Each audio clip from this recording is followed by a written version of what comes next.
Our battery has a long and flexible history. For 155 years it was in use, and then for 80 years it was neglected. So after 235 years, it was ready for a restoration, and no one better than Dunbar Harbour Trust to do the work. The charity had already completed a £1 million project to restore the historic MacArthur's store. But our plan for the battery was to create an area where people could cross the bridge to this new amphitheatre, enjoying musical events, seeing this bird life, enjoying the wild weather and the spectacular views, and once again realising that this was a place to roam. I just want to take you through some of the simple history of the battery here. And the battery stands on a flat island, which is called Lammer Island. Now, the word Lammer itself has two possible origins. One is the old Scots meaning flat, and it is rather a flat island. And the other is that before the bridge was built, it was actually an island, and they consider that it may have been used to store some of the lambs and the sheep before market. Whatever the origin of the name, being a flat island, it was useful for putting a battery on, easy to construct things. And here it gives you a fabulous view out over the Firth of Forth, stretching from the Bass Rock area out to the Isle of May and south down the coast to St Abb's Head. So the first mention of Lammer Island as a fishing area and then the harbour here was in the 1450s. So around 1780, the battery area here was attacked twice by the Americans during the American War of Independence. This was before the battery itself was built. The captain of the American fleet was a man called John Paul Jones, who was actually a Scotsman, and he was in charge of some French ships lent to the Americans. They sailed into the bay and bombarded the town. The townsfolk managed to find a few old rusty cannon and chased them off down the coast, where the English Navy sank them. However, the town council decided we needed better defence here, so constructed the battery with 12 guns or 12 cannon, and later expanded it to 16. At the start of the 19th century, the French Revolution was in progress, very much rattled our government, and then the Napoleonic Wars started over a number of years. So Dunbar formed its own company to man the battery and the ordnance thereon. However, although it was always ready for battle, it never actually fired a shot in anger over all this period. After the Napoleonic Wars ended, the town council didn't need the battery, so they tried to sell it to the government, but the government was not interested. So for a number of years it was used as an infectious diseases hospital. Mainly children's illnesses like chickenpox, measles, mumps, and things that we have vaccines for nowadays. And in 1842, there was a big change. The new harbour was built. This was named the Victoria Harbour, and that was built by David Stevenson. He was the engineer of the famous lighthouse Stevenson's. That completely changed the fishing from here and gave much more protection to the boats, extending the fishing time and season. The Battery Hospital fell into disuse until the start of the First World War in 1914, when it was used for soldiers convalescing from the Western Front. And this continued until 1918. At the end of the First World War, the hospital changed from military to civilian and was used as an auxiliary hospital until 1925, and then it was used as emergency housing, and in 1936 an enormous storm blew the roof off the housing, and it was just used after that. In 1937 the battery became uninhabitable, And for the next 80 years, it was disused, apart from children occasionally playing. And that was until 2015, when Dunbar Harbour Trust decided something had to be done. When I joined the Harbour Trust, the battery had been derelict for about 50 years, but it was always a popular tourist destination within the harbour.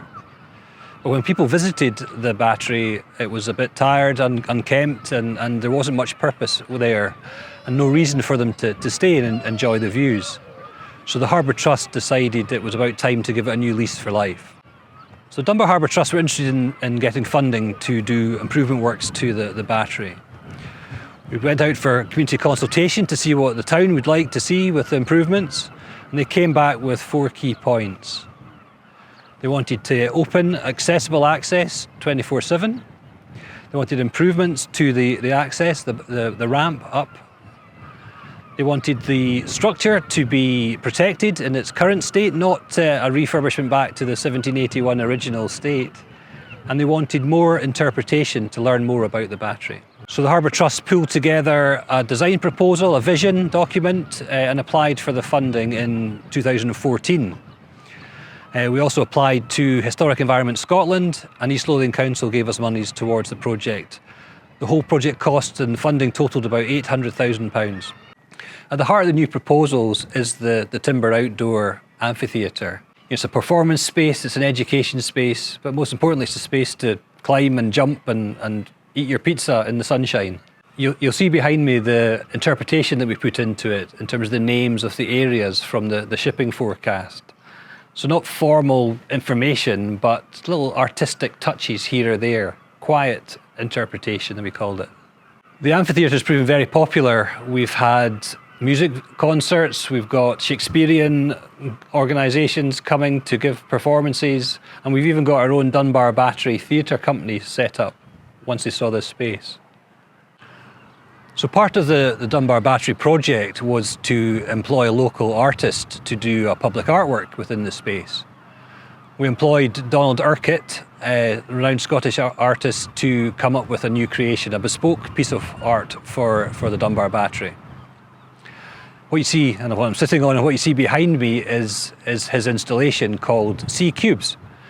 They're mirrored stainless steel cubes, which have also got engravings within them of little sea creatures.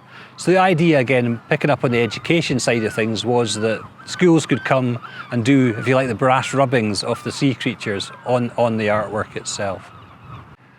One of my favourite days in the battery was when Danny McCaskill, the stunt cyclist, visited, and he actually performed tricks on the cubes that you see behind me, jumping from one to the other.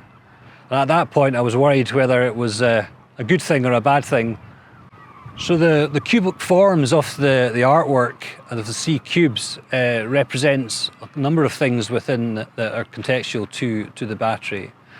The crystalline form of salt from the sea itself, and the defences, the wartime defences, the concrete cubes that are across the coastline near Dunbar as well. As part of the brief of all the elements of the Dunbar Battery project is that whatever we put into the space had to be robust and it had to be multi-purpose. So these stainless steel cubes are seats, as you can see I'm sitting on it. They're climbing frames for the children, but they're also an artistic expression. The Dunbar Harbour Trust wanted to create many different spaces within the Dunbar Battery. So I'm now standing in what we call the coastal garden. What you see amongst you here are plant species that are very native to the area, that thrive in a coastal environment. We've also got timber cubes which reflect Donald Urquhart's artwork, the sea cubes, within the space itself as informal seating. So as well as creating this space, one of the great things about what we've done here is that we've engaged a lot more volunteers to help us maintain the space as well. So we have green-fingered friends who water the plants and look after the species that you see before me.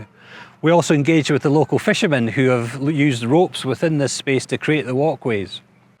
Another great example of how we've engaged with the community is we get volunteers who build us cannons. This was obviously a defensive battery, 16 guns.